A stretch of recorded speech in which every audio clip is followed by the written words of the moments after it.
let's go. Eric and I are just meeting live for the first time now, but I've known Eric. I've known your partner Elizabeth. Uh, so um, I don't know if you know this, but I was in venture way back in the day, and so Elizabeth and I crossed paths many times, and I would Cool. always send her some early stage deals. And yeah, she's incredible. And I've heard so much about you, Eric. So I'm really glad to have you here.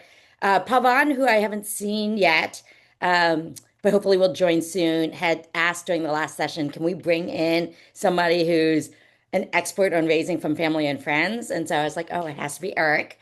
So Eric is a serial founder who's raised many times um, from family and friends. But now he's the GP of the Hustle Fund. And Hustle's been around for what, 10, 12 years? 9 years now. Nine Yeah. years? Yeah. So they write first checks into pre-seed, early seed companies. And Eric has an amazing story where he, I think raised from like 300 LPs, a lot of them family, friends, high net worth individuals for his fund. And so he's the perfect person to come here and chat with us. So, Eric, welcome. And I'm sure that some folks will be joining late, but I'm really excited to have you. And Yeah. we're No, thank you. I'm going to just throw out a few questions to begin with, and I'm going to open the floor and have everybody hop in. Uh, but Eric, just start by telling your story. I think that that's a good way to get started. So tell us about like, yeah, your background, and then what led you to become a founder, and then and to start a fund, and yeah, Yeah. share with us. So I'm gonna address the elephant in the room. This is a minivan that I'm sitting in, with hooked up to a Starlink. Yeah. So it's not a fake background. I was just explaining to Hod that my kids are having like they're wilding out right now on like the craziest sleepover I've ever seen in my life. So I was like, I got to get the fuck out of here. And so I just drove like a couple hundred meters, and then I'm parked in my van, and it's like such a safe place back here. So I love it. So anyway, my background, I'll no one remembers any of these like things, so I'll try to keep it interesting. Born and raised in Detroit. Um, and fun fact, so when I was in seventh grade, this like dude kept on harassing me at the Pizza Hut, trying to sell his demo tape to me. And I was like seventh grade. So I was like, this guy's like a creep or something, right? And I was like, go away. And then later I learned that that was Kid Rock.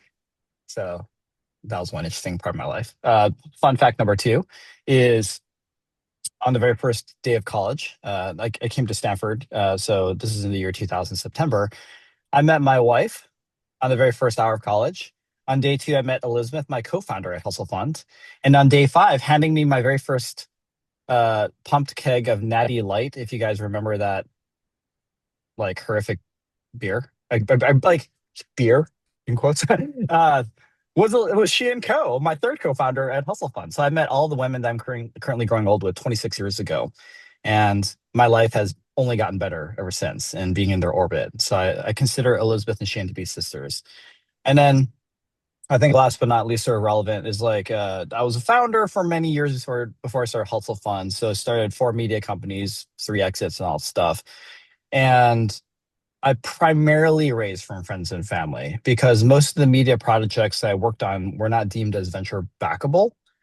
And I'll share this last fun fact, which is the worst meeting I ever took.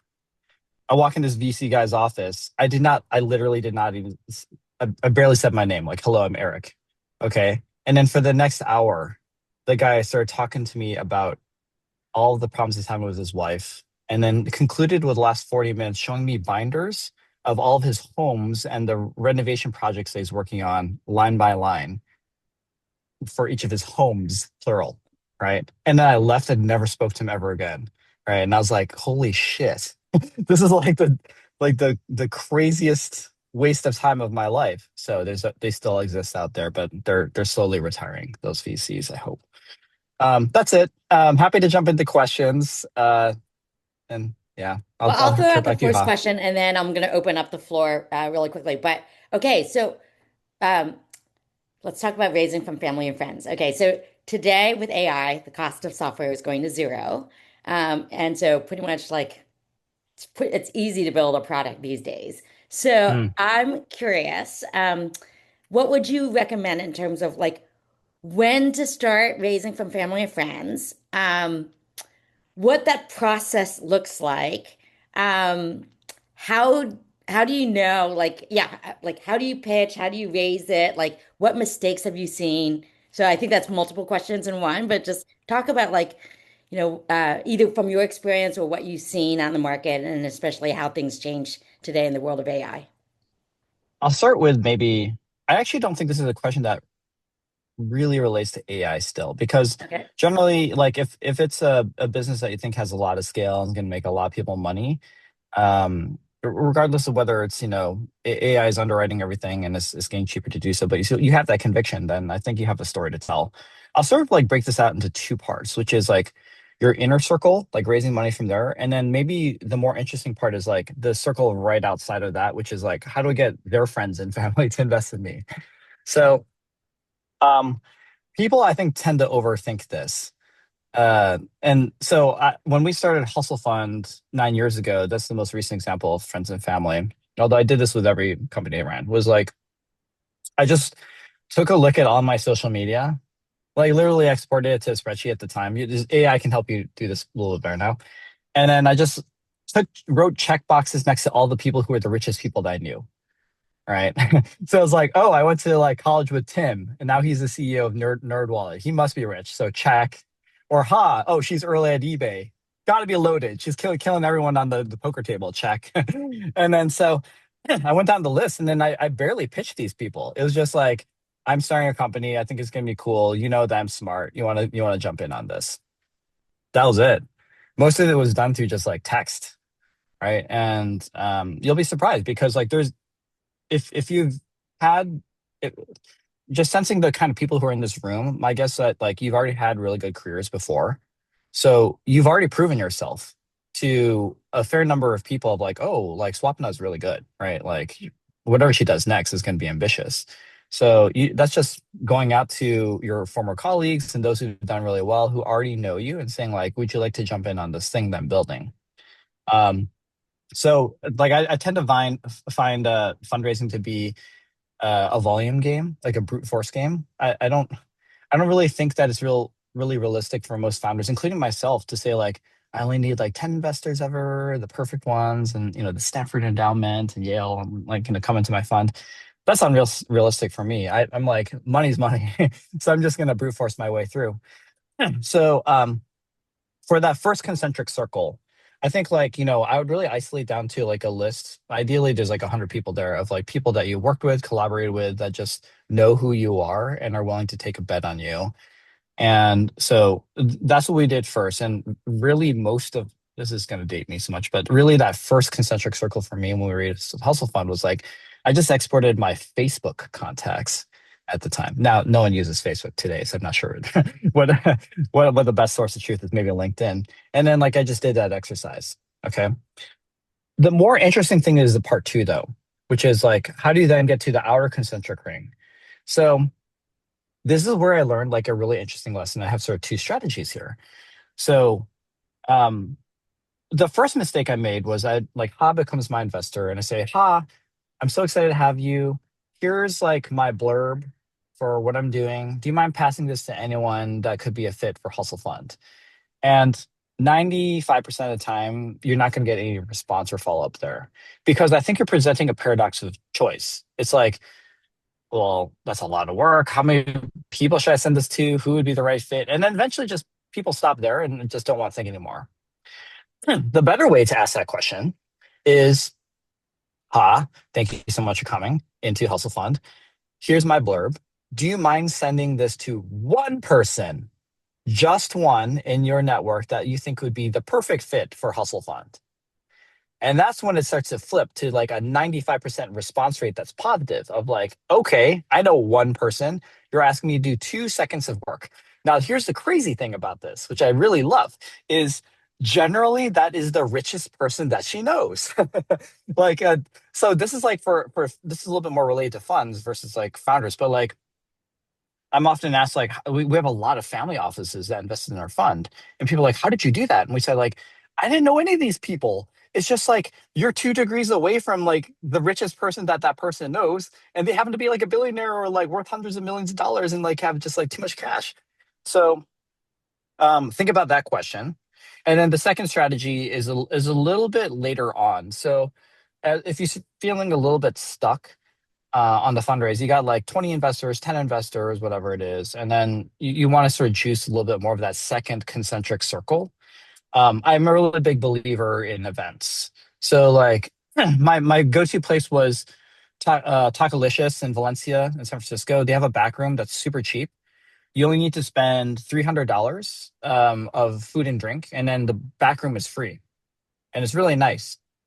So like what I would do, I say like, bring a person who could be an investor in our event, and then we're gonna offer some free tacos and just chill and margaritas, right? And then we did that over and over and over again. And that in our first fund allowed us to brute force to $11.5 million actually over 9 months for our fund. So for that fund, we raised across 71 investors, but I spoke to 700 people ultimately to get to that final number. Yeah. Okay, I'll stop there. So that's interesting. I do have like one follow-up I'm question. gonna walk Ruby while I'm on this call. So Eric, I mean, I talk to a lot of founders, some who might be on this call, some just in general that say like, I don't know anybody who's like rich. I don't have any rich family and friends. What would your Yeah, response be to that? I don't think most of us do either. I mean, like, I think that's like totally fair.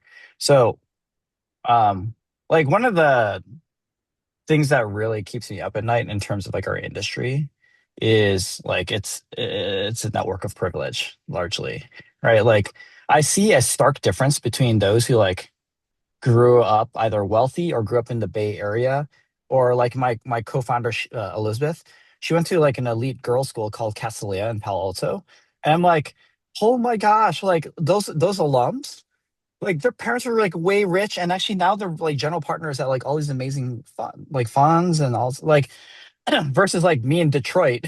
I was like, no one did anything. Like half of my friends are in prison right now, actually. uh they're good people. Okay, they just had unfortunate choices in their lives. So um so how do you cold start this, right? uh I don't have a really good answer for you other than like the first place I would probably begin is like the workplace of like, were there at least people within like the realms that you've worked before?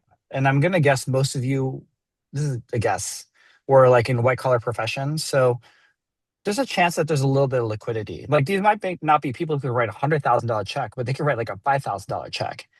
And like a small check even can really get the ball rolling. People I think really underestimate like the compounding effect of like even just a tiny bit of money when it comes to fundraising momentum.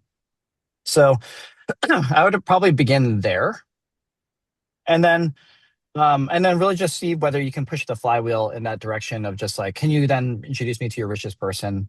The other thing that we did was having zero shame when it came to especially our first fund and some of my earlier companies. Like we pitched everyone, and I'm talking about like one time Elizabeth was at her optometrist at like Costco or something and was like, "Hey, do you want to hear about my fund?" And she like has pitched that person for across 3 funds, and they said no every single time, by the way.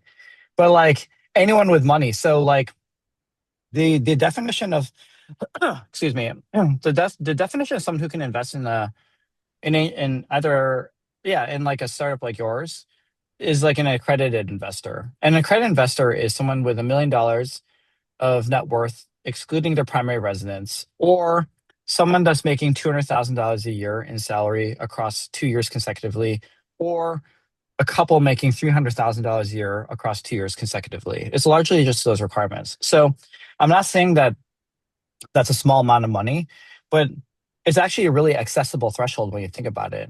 Like people like in trades, like plumbers and HVAC people are probably well above that, frankly. Your dentist or orthodontist or eye doctor is likely above that too, your general practitioner. So your lawyer. So I would begin by getting really creative and actually reaching out to those who don't seem like the traditional angel, like, oh, I've been like Google for 15 years and I'm super rich. Like, yeah, those people have a Patagonia vest. Like, those people certainly look like angel investors. They probably are, but like, there are those who've never written an angel check where I think you can make the case of like, hey, you should really believe in me. And like, I'll work really hard to make something happen. So that's some thoughts there. Thank you. Let's open it up and see if there were questions. I have a question. How do you balance? This is Nick. I'm Nico, by the way. Hi. How do you balance or communicate, particularly with friends and family, about the risk Yeah. of early stage investing and that you don't want to lose a friendship or anger your relatives who you're going to see every year at Thanksgiving Yeah. over a $5,000 check where they invested it based on that family relationship and then it didn't turn into whatever they thought it would turn into, making the millionaires or something, right? How do you balance Yeah. that? It's a great question. So I'm a real believer in this idea of like social contracts, right? So this is a kind of an informal set of like, or can be formal set of like norms that I like to set with new relationships. I set a social contract with my family or with my employees or and certainly with my founders and my investors here too. And with the friends that all of my best friends, like every single one of them has invested in a fund. And is a little bit nerve wracking. But I think there's sort of three things I think about. One is that I really believe in my product. So like it's high risk, but like I feel comfortable reaching out to those who are closest to me and taking that risk because I just truly believe that like what we're building is meaningful and can return some real capital back. That's part one. Part two is I always set the social contract, which is saying like it goes the script goes along like this, Nico, which is like, hey, I want to see whether you like to invest in Hustle Fund. But I want to be super clear about something. If there's even the smallest chance that my possibly losing all of your money risks our friendship, it's not worth it for me, right? Like our friendship is worth so much more than like a transaction like this. So I want to be like ultra clear is like there's no pressure here. If you want to take a risk with me, I'd be happy to work with you. Else, if you think that even the smallest chance of my losing your money can risk it all, the risk this relationship, then I don't want to take that risk. That's unacceptable to me. And I don't want your answer now. Think about it over a week. All right. So I like took a lot of pains to go through that script, which I mean 100%. And if the answer is still yes, then cool, take the money. But and I think it does de-risk things a little bit. But the last thing is this, which is like a little bit of a something new I've added to the social contract when it comes to friends.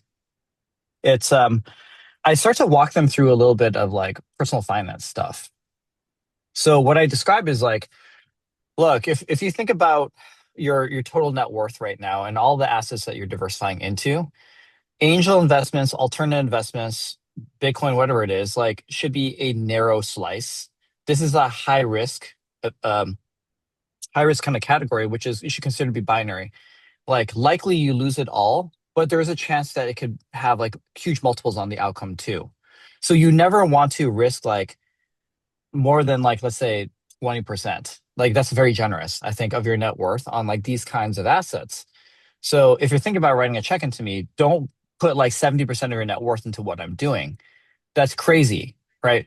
Put something which is just like what essentially like gambling, right? Like that you feel comfortable saying like it's a little bit more de-risk in gambling probably, but like something that you're willing to lose that is like a part of that smaller slice of alternative assets. So it's a little bit pedantic and a little bit condescending sometimes, but I take pains now to talk through that too, because I've learned over time that as adults, none of us like got personal finance like training. We kind of just learned on the fly, and a shocking number of us really don't understand like how to cut that slice of pie for things like us. Right. So okay, I'll stop there. And I saw that Swapna actually had her hand raised. If we can go there, huh? Yeah.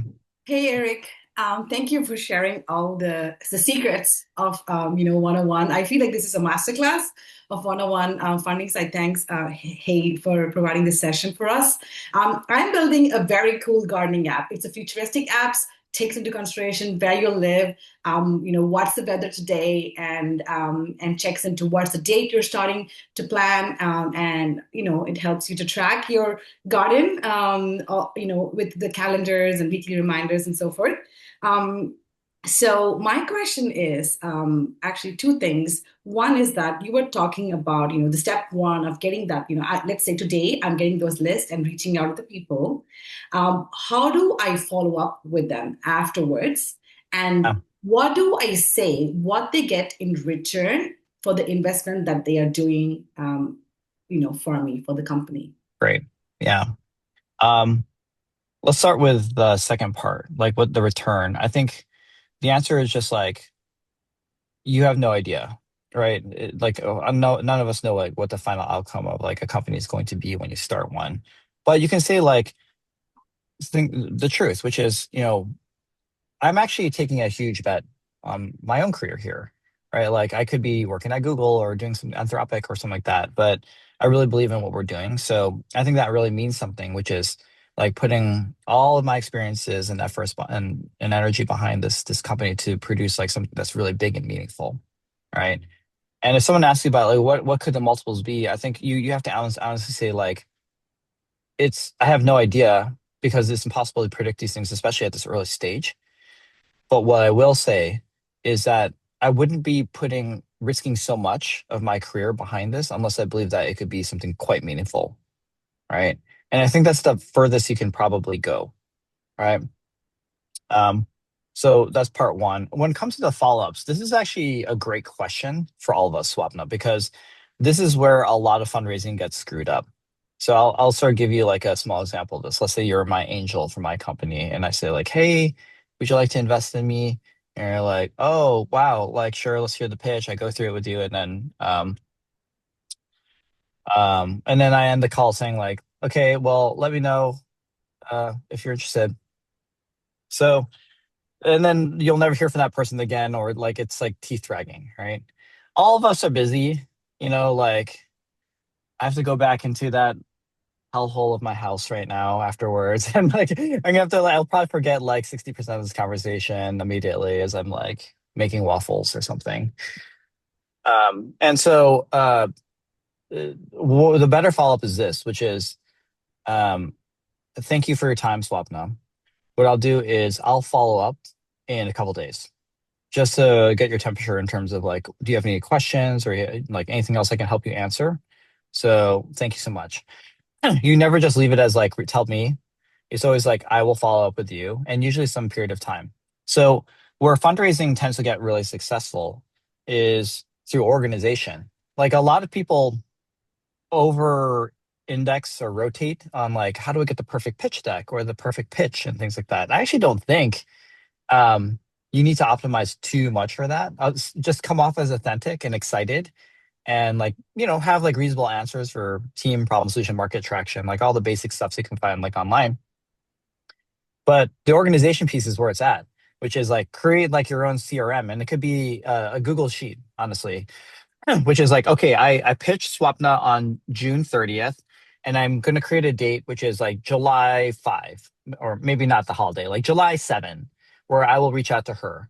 And if you're just loading up your calendar with like a couple meetings a day, I'm telling you, like at some point you're talking to like 30 or 50 or 70 people at once. And you're like, I don't know. But having that organization, when I'm fundraising, I just look at my CRM. I'm like, okay, who do I need to reach out to today? Is it the second contact, the third contact? I generally like do like up to like 5 contacts now of like, Swapna, hey, checking in, Swapna, like, just giving you an update, like what's going on, I don't really emphasize the text. It's usually just checking in, like any questions.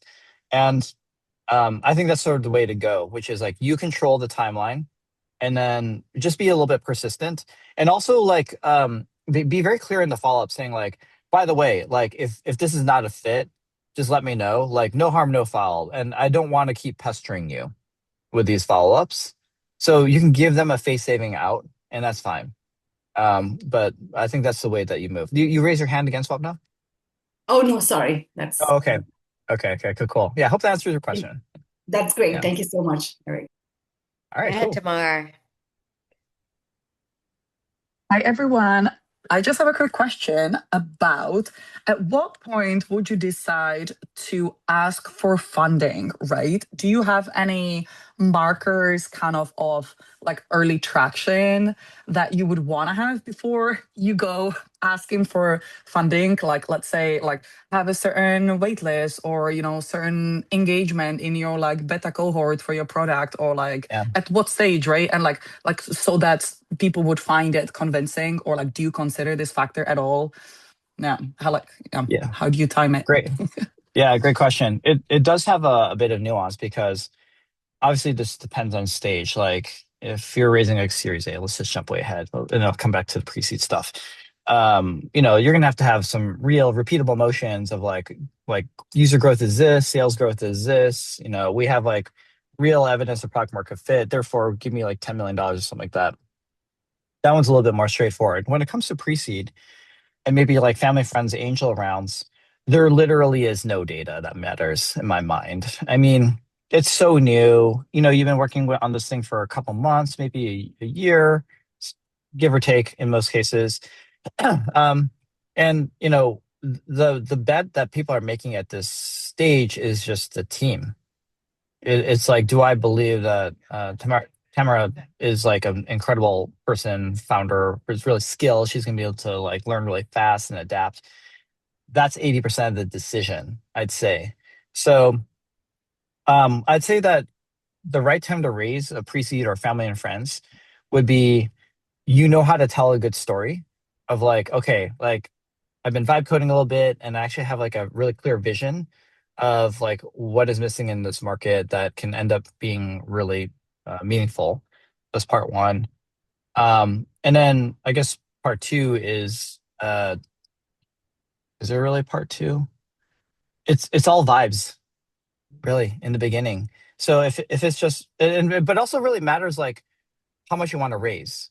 So this is kind of like the really interesting art of investing is the earlier I go into a team, the lower the valuation I can ask, right? And this is a good social contract with founders here too, which is like if I'm presenting something with very little evidence so far, but like a strong thesis, and it's super early, then you can get more ownership disproportionate to the capital that you put in as a reward.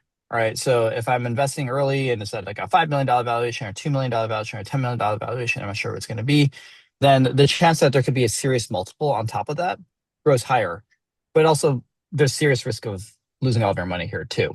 Right. So and then the more evidence that your business is going well, like you have great traction, things like that, you can raise the valuation on your side as a founder, right? But you're also lessening the multiple that I can achieve as an investor here too. So where you can sort of reflect, I think, a really good deal for an investor is like my family and friends round. Let's say I'm raising only $3 million and it's at like a $3.5 million valuation, something that's pretty low in terms of the context of Silicon Valley. That seems to be, I think, a pretty compelling reward for coming in early, especially if I think like, oh man, like she's like super smart and awesome and we'll figure this out. So not a really clear answer for you, but I think again, like it's all really vibes. And if you have like an enthusiastic pitch of just like, this is the vision, like I know I can pull this off. I think it's gonna be great for everyone. And I'm doing you a favor, which is like I'm allowing you to come in at this really low valuation. I hope that gives you at least some guidance. Can I actually, Hod, like tell like a side story here Please go. that sort of Yeah. relates to this? Okay. So as mentioned, I grew up in Detroit. And this kind of city block that I lived in had a lot of Mormon people. So I'm not sure if anyone's familiar with Mormons, but like, it is a sect of Christianity. And there's a really interesting kind of tradition or part of being in the Mormon church is if you're a boy, you're expected to go on a foreign mission for 2 years to proselytize others to join the church, right? So I was playing basketball with these kids as a kid, with these Mormon kids as a kid, and then when they were 18 or 20 something like that, like they went on their mission for 2 years. So one summer, or no, winter, I think, like these guys came back for some reason, must have been winter break or I'm not sure what it was. And then I'm like talking to these guys. I'm like, yo, just give it to me straight. This must be like the worst fucking thing ever, right? Because like you're going to the streets of Ecuador trying to get people to join the Mormon church, and 99.9% of people are like, go fuck yourself, right? And so like the interesting reaction I got from this was they all were like, this is the best thing I've ever done in my life. This is the coolest experience. I'm like, why? And it's like, because like even if I get like one person out of 1,000 to actually like join our church, I am saving their life, right? So it took me many years to start processing that belief. But what I learned was just like, oh, they enjoy this is a good experience for them because they're in the business of selling good news in their view. Now, put aside any like beliefs of whether you agree or not with any kind of organized religion at all, but like the principle is sound, which is like if you come into a meeting believing that you are selling good news, that changes the tenor of the pitch dramatically.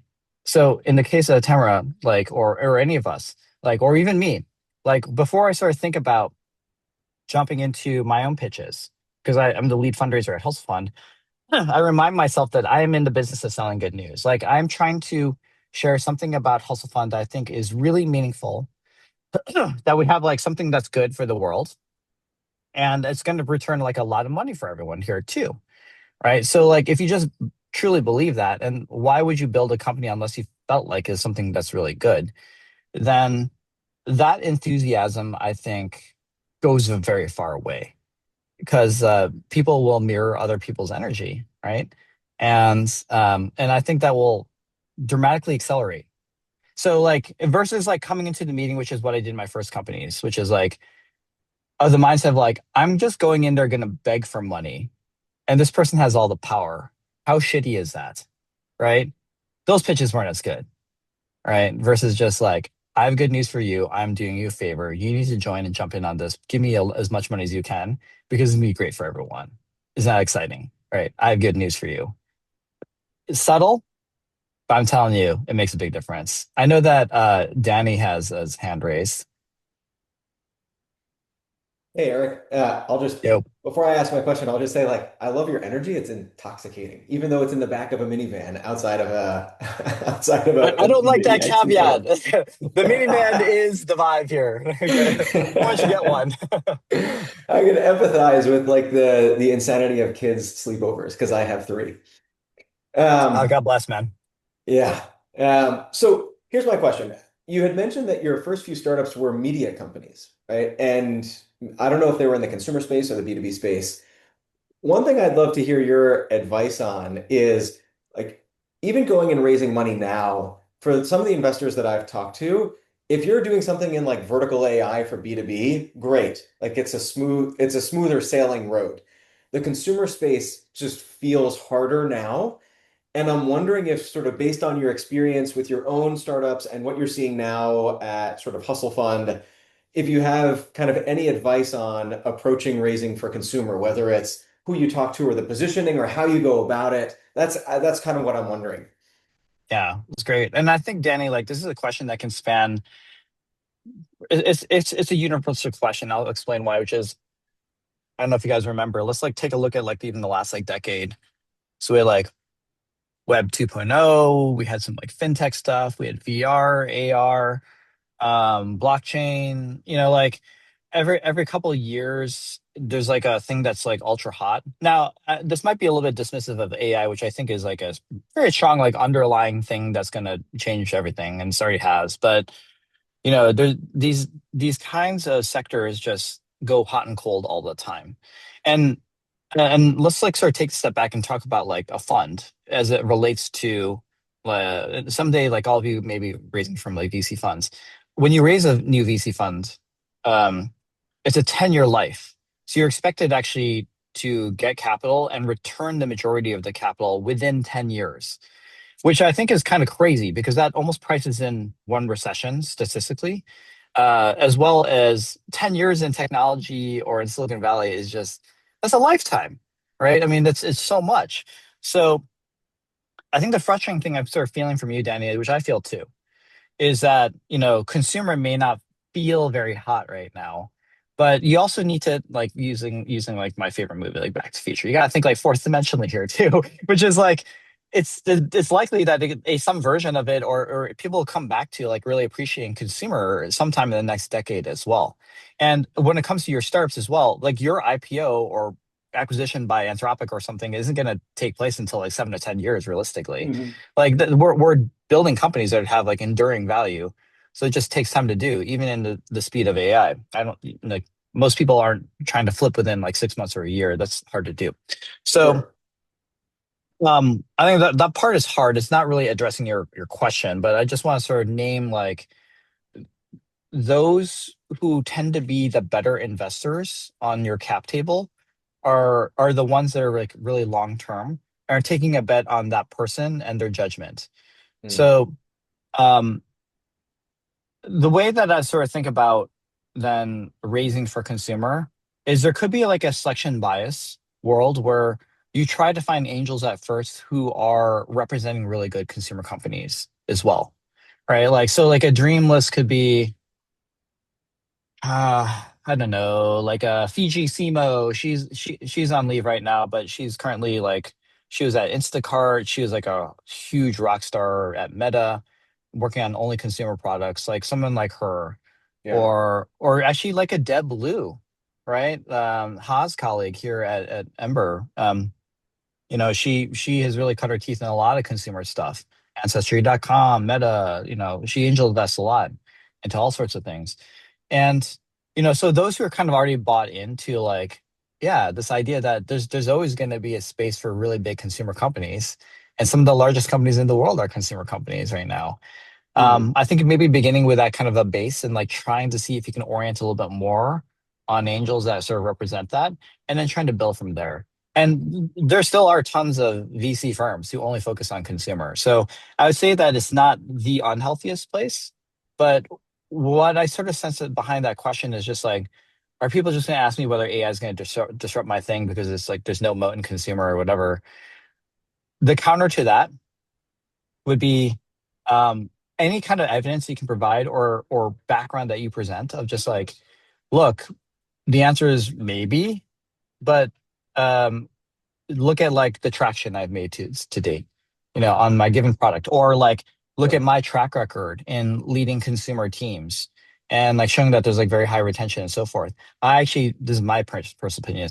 I think the greatest moat right now is just traction. It's just like showing that I know how to do repeatable growth or repeatable Mhm. sales motions. I know how to make retention happen. And even if it's the most commodity thing in the world, it's like I'm going to create a new like Twitter clone or something like that. But if you can do those things well, then you have like a really serious business. So I hope there's some nuggets there that you can take away, Yeah, Danny. yeah, it is. I think something that I've been seeing myself is if you actually look back at the history of AI, like it started in consumer because it was novel, and then Yeah, it became more reliable, which is why it's being applied to business. And now the sure. cost is dropping through the floor, which in my view actually brings it back to a high-performing, valuable consumer product soon.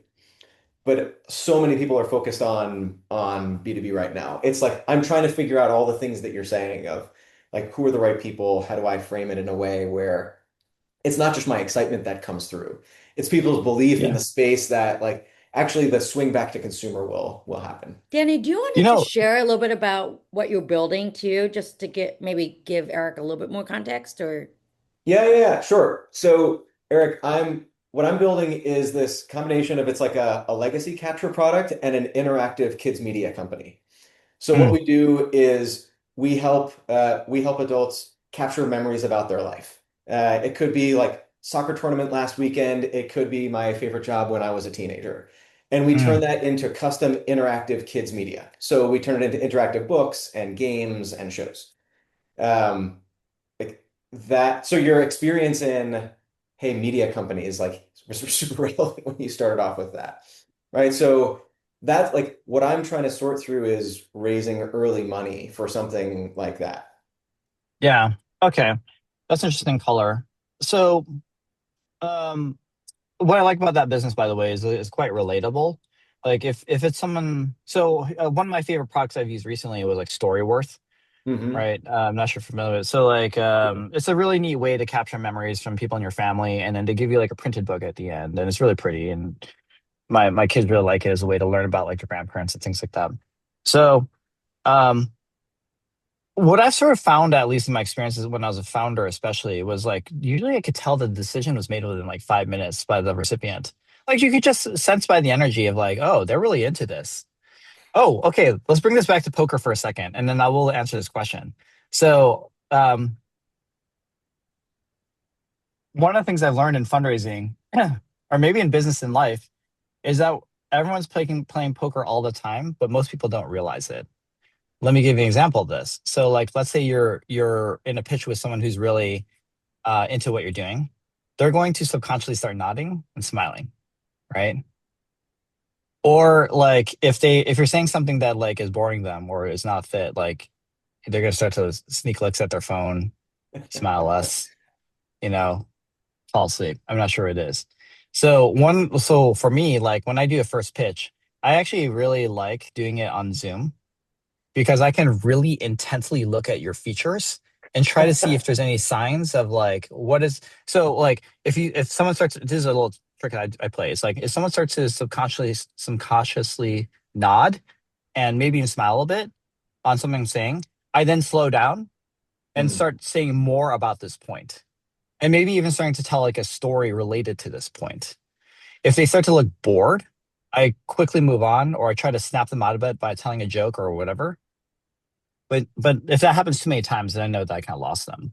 Right. So um I like your the cool thing about your product, Danny, is like I think it could be quite relatable. So if you're like pitching, especially to someone who's like a parent, Yep. a parent that loves their family, including like their own parents and things like that, then they're gonna start to like think in mind like, oh, I could like it'd be really neat to have like this product in my life actually, right? And you can generally tell that probably pretty soon. Yeah. So um, I think there's going to be a good market out there for you, but it's again just think about the brute force. Like it's just going to be a lot of conversations to get to I think the initial money that you probably desire, and then after that as you prove your attraction and you're showing there's real product market fit and there's enduring business, the best companies I've ever worked with Hmm. are contrarian and right. So like in the beginning, their fundraisers were absolute dog shit. Just like it was like pulling teeth, like no one wanted to put money in. And then at some point was as the business does better, the investor on the other side, when they're reviewing the business, has to ask questions like, do I like money or not? Because Danny is making like an insane amount of it. And like he's in a really relatable market that's like has like a massive TAM. And then that's when everyone starts to throw money at you around like series A or B. And it's just so it's like this like weird S of just Hmm. like, oh, it's horrible. And then it's like really good. Right. So you just might be in one of those categories just given the cycle of AI.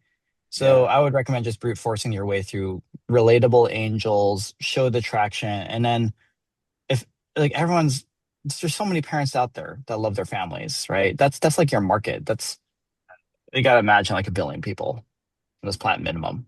Yeah.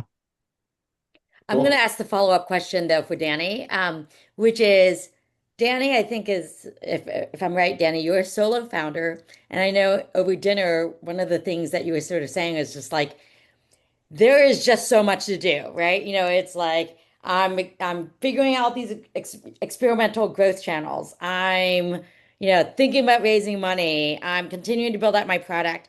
So there's only a limited amount of time in the day. And Eric, I really appreciate you sort of saying that, fundraising, you got to go talk to a few hundred people, to be able to raise the money that you need, or at least you're targeting.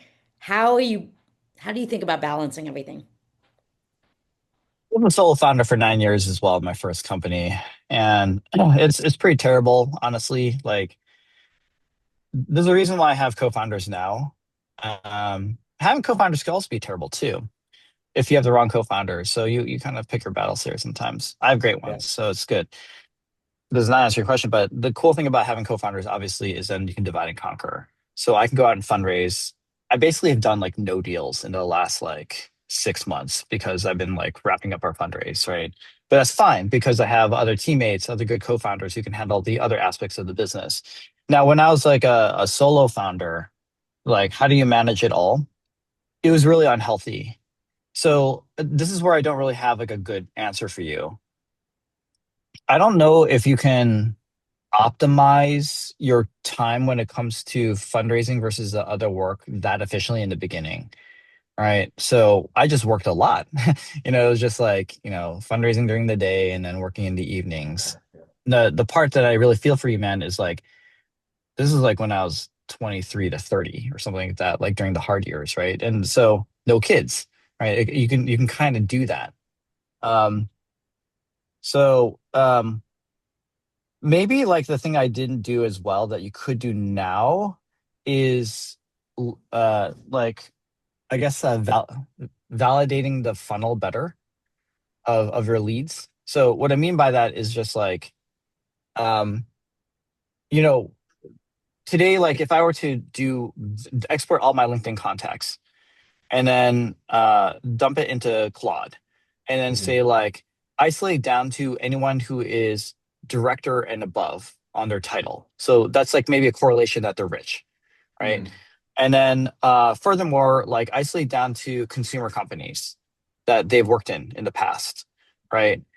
And then you've turned like 1,000 people into maybe like 100, let's say, and then maybe another analysis is like export all of your Google contacts, your emails or something like that, and say like show me who is a secondary connection or like I guess these would all be first degree connections.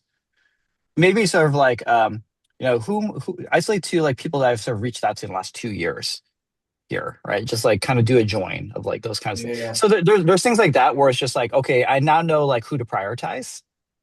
And maybe that can make it a little bit faster and more efficient. This is where AI is pretty nice versus Yeah. like it used to be so time consuming to do it without AI. Yeah, it's an interesting idea. You could sort of set Claude Cowork off on a long-running task to cut down a bunch of the time. Yeah, yeah. Yeah. To at least like validate like, okay, this is like a good fit lead. Yeah. Right. So at least the 100 outreaches that you're making are not like as random. So maybe that can cut down the time. But other than that, like it's kind of like the thing that I will a little bit worry about for you, which is something I worry about for a lot of founders, including myself at one point, was like the social contract you got set with your family, like your partner, your kids, of like, hey, like I'm making something that I think is really meaningful for me, but it's gonna be really meaningful for the world. Just gonna give you a heads up, like this is gonna be tough, right? Like I have to sprint really, really hard in the next couple months to do this. Like if there's ways for you to be involved if you want to be, like I'm inviting you to do it. Yeah. Other than that, like, you know, there's don't. Okay, a little freaking like gray hat thing I used to do. This is like pretty. I debated whether it was like cool or not to do this. So like, I have this reputation of being like this. This is gonna kind of sound so fucking douchey. Like, I have this reputation of being like more of like a wholesome VC. Like this is like something I'm trying to curate. So I talk about the minivan a lot. But like when I actually pitch, I do it in my garage, and it's full of kids' toys. They're very neatly organized behind me. Right.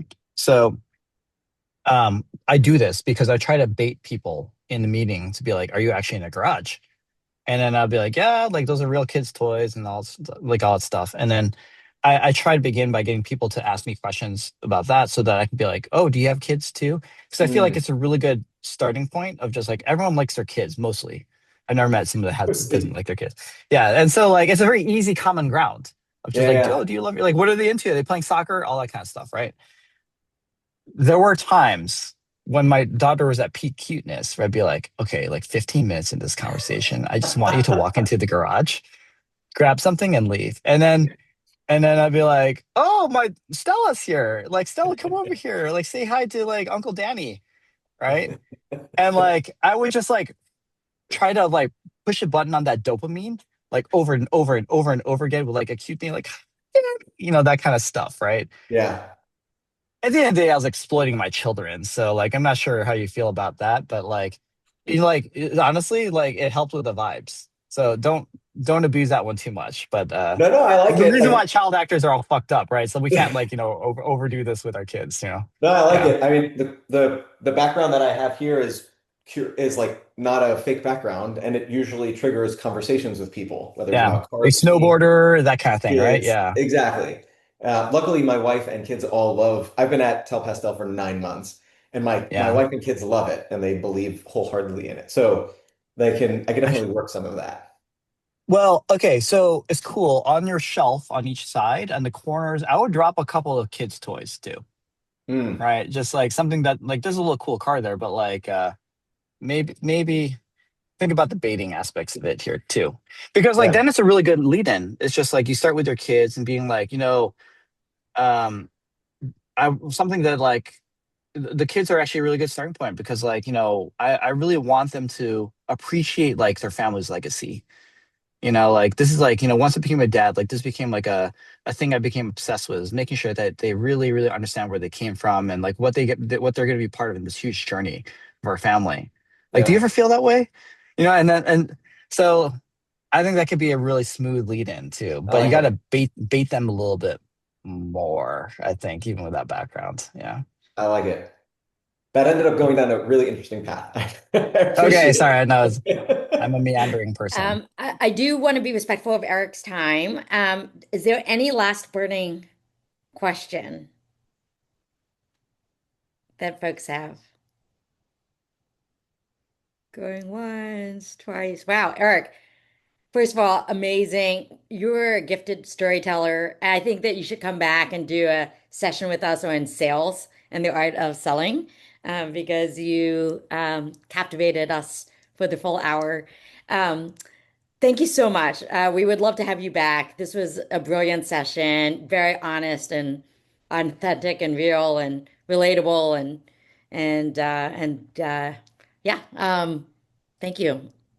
No, super appreciate it. Yeah. How can folks get in touch with you if they have any follow-up questions? Yeah, a couple ways. On socials, I'm on X at Eric Bahn, ERICBAHN, or you can see it on my whatever Zoom thing. If you're gonna actually want to eventually reach out to Hustle Fund, so we have a really systemized way of doing it. You just go to the Hustle Fund website and click on "What are you hustling?" There's a button on there. It's the biggest button on there. And actually, our team actually processes every single deal that way, whether you're a warm introduction or not. So speaking of like networks and privilege and all that stuff. One of the big reasons we did this was just like there's so many great founders out there who just are lacking capital, knowledge, or networks. The knowledge side, I think, is not as like it's getting better. uh, the capital, sure, that's what our business is giving money, investing it. But like the networks is the big one, right? Like ultra talented people who just don't happen to live in San Francisco right now, right? And that's something that we want to really provide access to. So we force everyone to go through the same process of assessment, which is going on our website to begin. So we can engage you through that way to give a little bit more of an even playing field. And once you do become our founder, then obviously you get opened up to the Hustle Fund Network, which is a lot of investors we co-invested with and angels and so forth. So at the right time, think about that. And last but not least, I'll just end with this, which is two things. One, thank you so much for putting this together. Really appreciate this opportunity. Thank you again for all the great questions to the participants here. And I want to remind you that you are all in the business of selling good news. Okay. So, like, come in with that mindset. And I think that the natural enthusiasm is going to accelerate everything. All right. And it took me a long ass time to really understand that for myself. So, good news. Well, thank you for spreading your good news with us. Eric, I want to come into a future fund. So I know you just closed this one, but you've sold me. I'm in. So Yeah, appreciate that. Would be grateful to serve you and everyone here as an LPs once you're all billionaires from your respective businesses. Yeah. thank you, Cool. Eric. Thank you, Ha. Thank you, everyone. Appreciate it. Have a good Okay, get day. back to your kids. We'll talk soon. All right. Thanks a lot. Peace out. Okay, bye.